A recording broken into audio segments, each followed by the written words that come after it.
ദൈവത്തിന്റെ അതിപരിശുദ്ധ നാമം മഹത്വപ്പെടുമാറാവട്ടെ.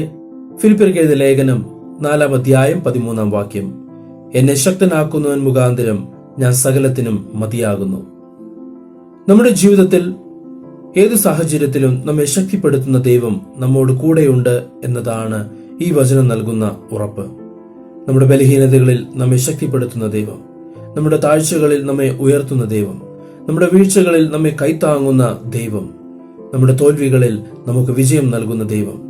ആ ദൈവം നമ്മോട് കൂടെയുള്ളപ്പോൾ ഒന്നിനെക്കുറിച്ചും വിചാരപ്പെടേണ്ട ആവശ്യമില്ല എന്ന് വചനം നമ്മെ ഓർമ്മിപ്പിക്കുന്നു. ദൈവത്തിന്റെ ശക്തി എന്നത് നാൾക്കുനാൾ ഓരോ നിമിഷങ്ങളിലും നമുക്ക് ലഭിക്കുന്ന വലിയൊരു അനുഗ്രഹമാണ്. ആ അനുഗ്രഹം അനുഭവിച്ചുകൊണ്ട് തന്നെ ദൈവത്തെ മഹത്വപ്പെടുത്തുവാൻ, ദൈവത്തിന് വേണ്ടി ആ ശക്തി ഉപയോഗിക്കുവാൻ, ആ പരിശുദ്ധാത്മാവിനാൽ നാം ഓരോരുത്തരും നിറയപ്പെടുവാൻ നമുക്ക് സാധിക്കണം. അതിനായി സർവശക്തൻ നമ്മെ ഓരോരുത്തരെയും സഹായിക്കുമാറാവട്ടെ. ആമേൻ.